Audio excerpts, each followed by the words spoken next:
Alright, welcome back to today's video. This is the mail truck. I didn't like how the frame looks, so you can see the tire looks like it's a little bit too far forward. We're gonna move it back 3 inches. Here comes the music to show you that it's super fast, because most people fast forward through my stuff anyway, so I'll do it for you. So I had my father-in-law helping me. We got this frame. We're cutting in points. Right now I'm putting the braces in, but we're going to cut in 2 points, the original cut point and the point that I just fixed for the step.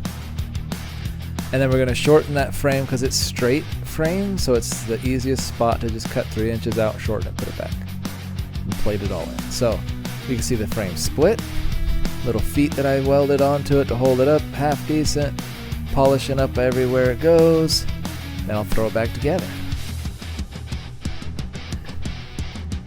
I didn't know that this frame had to be so daggone short. I think the wheelbase is 8 feet. Exactly. So it's like a sheet of plywood sitting there. It's really kind of small. But I got the frame tacked up, get it kind of back together, everything looking pretty good. A lot of the weld spots are now cleaned, wire brushed and whatnot.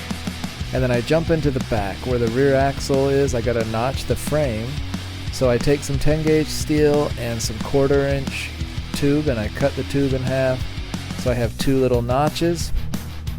You'll see more of that when I get to the rear axle video suspension stuff. But for now, I'm mounting in the notches. So with the notches kind of in place, I burn it all in best I can like this to kind of tack and hold everything in place. My father-in-law is hiding from welding because he didn't want to burn his eyes. He's done this before, but now he's holding a shield so I can still see the sun. It's really nice to have some help.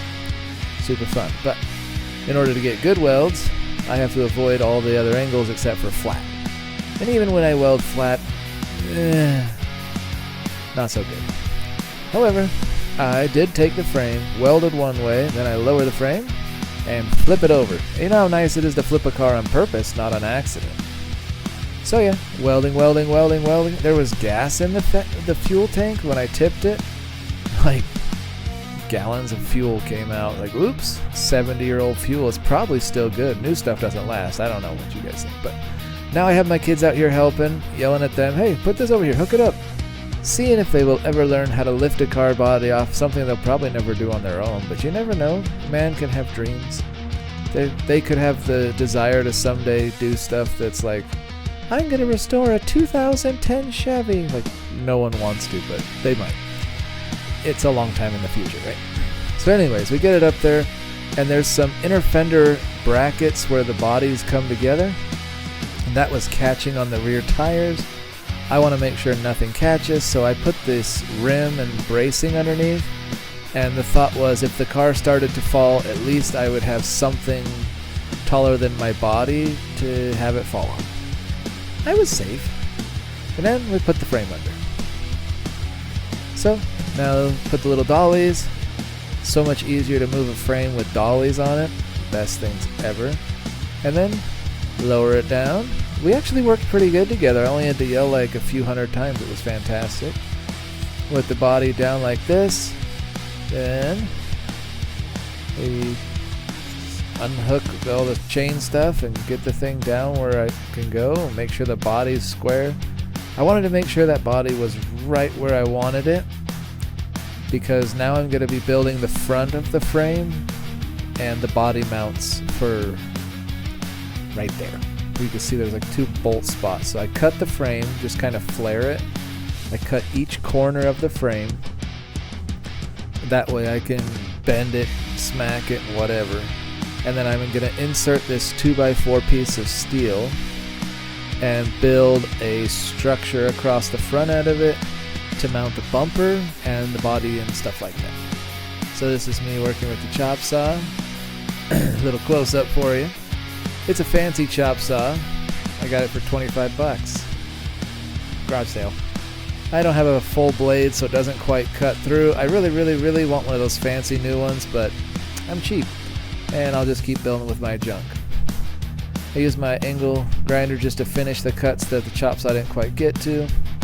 I'm going to polish all this steel up so that it can rust again. Just again. I'll probably paint it all soon, but yeah. Just a little bit nicer to weld on stuff when it's not so rusted and flared. And look at my fancy table with its amazing Harbor Freight hold downs.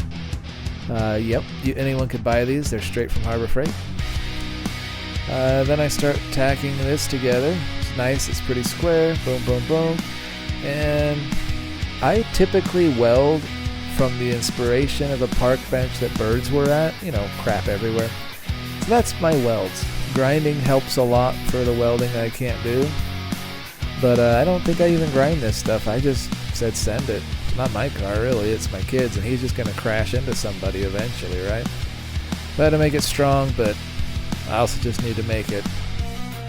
So, get it all fabricated. Didn't fit in there. It was hitting bolts and stuff.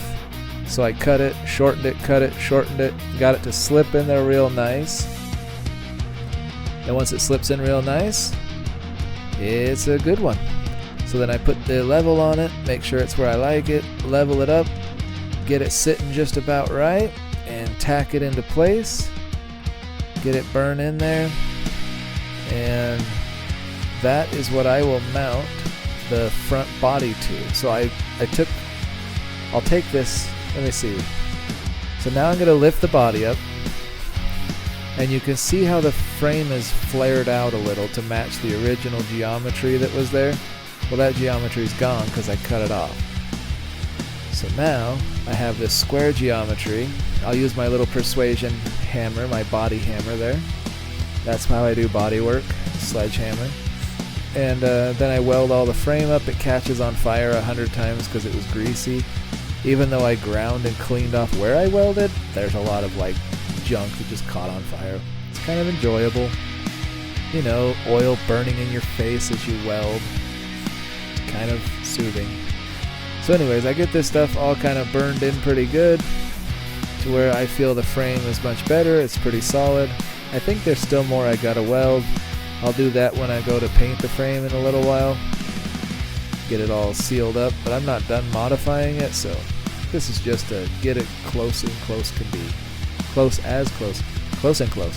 Whatever. You guys understand. Welding, welding, welding.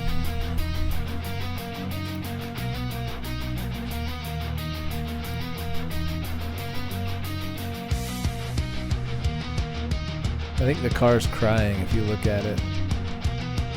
It's okay to cry. It wants to come back. So, with the frame cut, front end fabricated, I have some angle iron on there for the brackets to hold it. It's down. I think I'm 3/4 of an inch at that front tire right here. And I think it looks much better. I don't know, what do you guys think? This is where it sits today. It's a little farther back than I think maybe it could have gone 2 inches instead of 3, but I ain't cutting it again. I think it looks pretty good though. What do you guys think? I like your opinions. I think it makes a cool little lowrider. I think this tire's laid out pretty good. Up in person, I think it's going to look good. I think the front bumper will help in the front to help close that in a little better. Overall, boys were able to help. Car is back together again, working on the motor and other stuff. So stay tuned. See you in the next one. You guys have fun.